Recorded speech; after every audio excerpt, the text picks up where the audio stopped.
디모데전서 2장.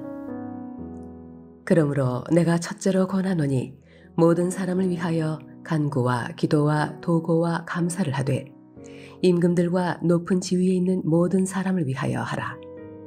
이는 우리가 모든 경건과 단정함으로 고요하고 평안한 생활을 하려 함이라. 이것이 우리 구주 하나님 앞에 선하고 받으실 만한 것이니, 하나님은 모든 사람이 구원을 받으며 진리를 아는 데에 이르기를 원하시느니라. 하나님은 한 분이시요 또 하나님과 사람 사이의 중보자도 한 분이시니 곧 사람이신 그리스도 예수라. 그가 모든 사람을 위하여 자기를 대속물로 주셨으니 기약이 이르러 주신 증거니라. 이를 위하여 내가 전파하는 자와 사도로 세움을 입은 것은 참말이요 거짓말이 아니니 믿음과 진리 안에서 내가 이방인의 스승이 되었노라.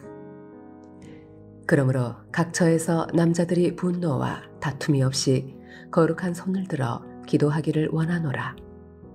또 이와 같이 여자들도 단정하게 옷을 입으며 소박함과 정절로서 자기를 단장하고 따은 머리와 금이나 진주나 값진 옷으로 하지 말고 오직 선행으로 하기를 원하노라.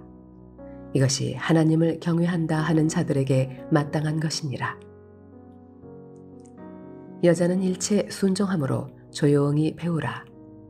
여자가 가르치는 것과 남자를 주관하는 것을 허락하지 아니하노니 오직 조용할지니라. 이는 아담이 먼저 지음을 받고 하와가 그 후며 아담이 속은 것이 아니고 여자가 속아 죄에 빠졌음이라. 그러나 여자들이 만일 정숙함으로써 믿음과 사랑과 거룩함에 거하면 그의 해산함으로 구원을 얻으리라.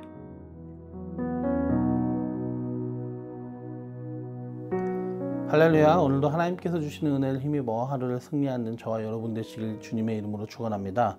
오늘 함께 보실 하나님 말씀은 신약성경 디모데전서 2장 1절에서 4절 말씀입니다. 디모데전서 2장에서는 특별히 기도에 대해서 교훈을 하고 있는데요. 먼저 1절을 살펴보면 간구와 기도와 도구와 감사를 하되라고 하고 있습니다. 다 기도를 표현하는 동의어로서 사용이 되는데요. 그러나 그렇다고 무의미하게 같은 말을 반복하는 것은 아닙니다.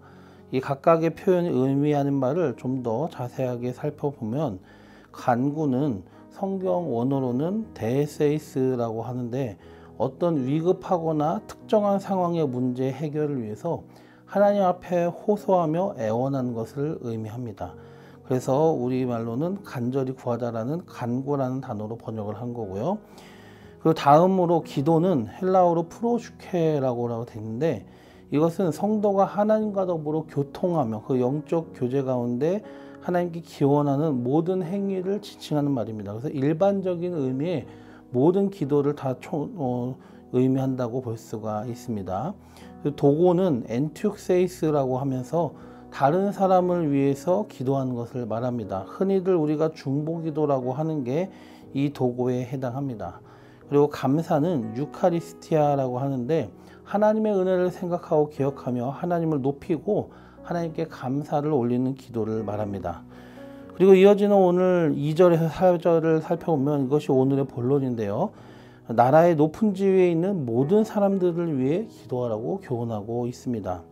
우리는 기도할 때 흔히 우리 자신의 문제만을 위해서 먼저 기도하고 또 그것들을 위해서 정말 간절하게 기도합니다.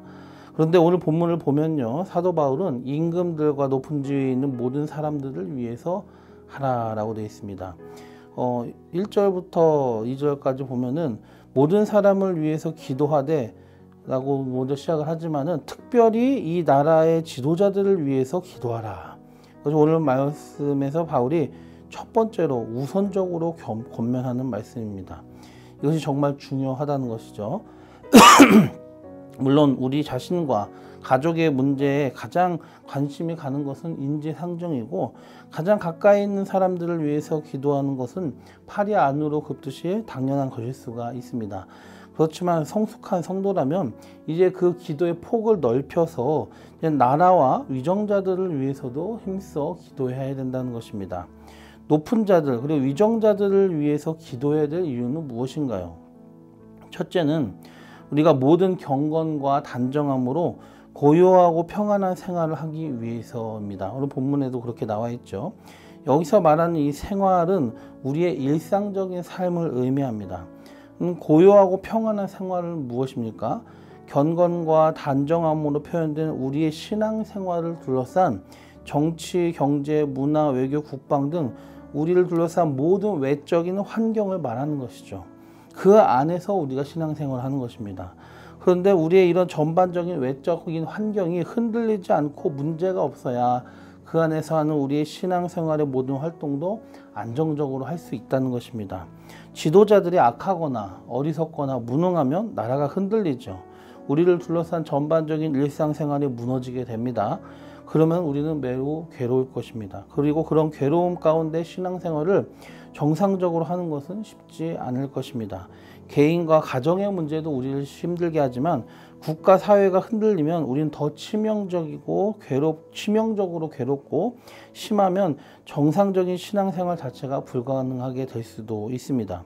예를 들면 우리 6.25 때를 생각해 봅시다. 우리가 경험한 것은 아니지만 이야기로 많이 들은 게 무엇입니까? 6.25 전쟁의 피난 가운데서도 믿음의 선배들은 피난하며 천막 아래에서 기도하고 예배했어요. 그런데 잠깐 피난하는 것도 아니고 1, 2년도 아니고 10년, 20년, 30년을 나라가 제대로 돌아가지 않고 늘 포와 총을 피하면서 천막에서 그렇게 추위와 배고픔에 떨며 그렇게 예배하고 기도한다고 20년, 30년을 그렇게 한다고 생각해 봅시다. 나라가 20년, 30년 동안 전쟁에 휩싸여가지고 회복이 못 되고 그렇게 되면은 우리의 신앙생활이 정상적으로 될 수 있을까요? 신앙생활하며 기도하면서 우리가 정말로 버틸 수 있을까요? 우리는 그래서 이 나라를 위해 특별히 하나님이 권한과 책임을 허락하셔서 나라를 다스리는 이 위정자들을 위해 그들이 나라를 지혜롭게 그리고 정직하게 능력 있게 잘 다스릴 수 있도록 우리는 위해서 기도해야 합니다. 최소한 이 나라에 살고 있는 우리 자신들을 위해서라도 그렇게 해야 됩니다. 둘째로 우리가 위정자들을 위해서 기도하는 것이 하나님 앞에 선한 일이고 하나님께서 기뻐하시고 인정하시고 칭찬하시는 일이기 때문에 우리는 그들을 위해서 기도해야 됩니다. 3절 말씀에도 그렇게 나와 있죠. 특별히 3절에 받으실 만한이라고 표현된 부분에 이 신약성경 원문을 살펴보면 아포덱톤이라고 하는데 이것은 인정하며 받아들일 만한 또 칭찬할 만한 이런 의미입니다. 즉 성도가 이기적으로 자신만을 위해서가 아니라 이제 모든 사람을 위해서 기도하고 특별히 더 나아가 위정자들을 위해서 기도하는 것은 하나님 보시기에 선한 일이고 또 하나님이 인정하시고 칭찬하시고 기뻐하실 만한 일이라는 것입니다. 우리가 속한 이 사회가 평안할 때든 또 혼란스럽고 어려울 때든 또 내가 지지하는 사람들이 위정자가 됐든 내가 지지하지 않는 사람들이 되었든 어느 때든지 어느 상황이든지 우리는 잊지 말고 우리 앞에 세워진 그 위정자들을 위해 지도자들을 위해 기도하는 것이 하나님 앞에 선한 일이라고 또 하나님께서 기뻐 받으시는 일이라는 것을 기억하고 그들을 위해서 기도해야 됩니다.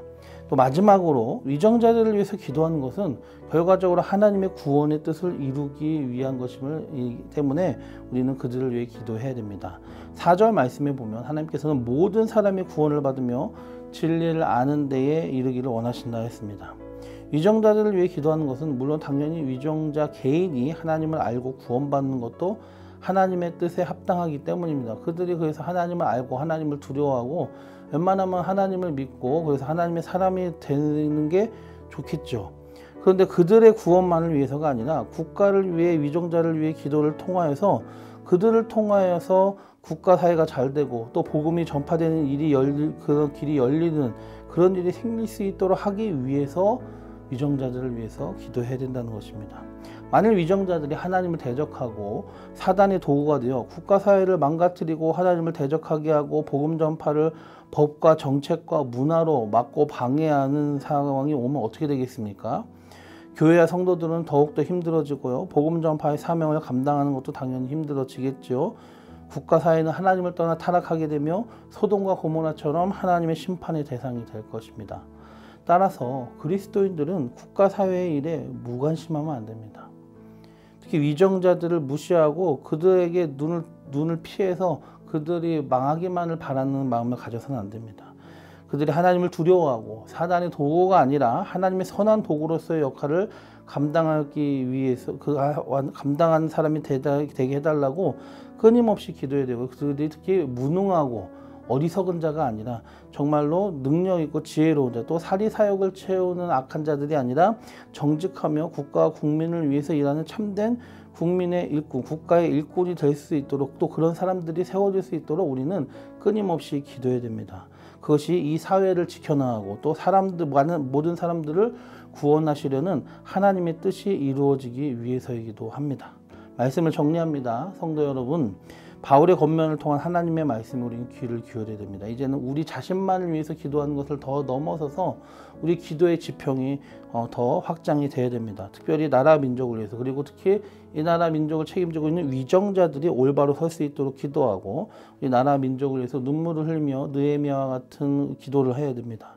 그것이 교회와 우리의 신앙생활에 온전할 수 있는 길이며, 그것이 또한 하나님을 기쁘시게 하는 선한 일이고, 또 하나님의 구원 사역이 이 세상에서, 이 나라에서 보다 효과적으로 이루어지는 길이기 때문입니다. 나라 민족을 위해, 국가 지도자들을 위해 끊임없이 기도하는 저와 여러분이 되시길 주님의 이름으로 축원합니다. 기도드리겠습니다. 좋으신 주님, 모든 간구와 기도와 도구와 감사를 하되 특별히 이 나라의 높은 지위에 있는 자들을 위해서 저희들이 기도하게 하여 주옵소서. 나라 민족을 다스리는 이들이 무너지고 그들이 하나님을 대적한 자들이 되고 사단의 도구가 되면은 이 나라가 무너지고 복음 전파의 길이 닫혀지게 됩니다. 주님, 성도들이 괴로워집니다. 믿지 않는 자들이 하나님을 믿는 길이 점점 없어져 나갈 것입니다. 주님, 우리가 이 문제를 심각하게 여기고 나라 민족의 회복을 위해, 특별히 지도자들을 위해 끊임없이 기도하는 주님의 성도들 되게 하여 주시옵소서. 모든 말씀 예수님의 이름으로 감사하며 기도드리옵나이다. 아멘.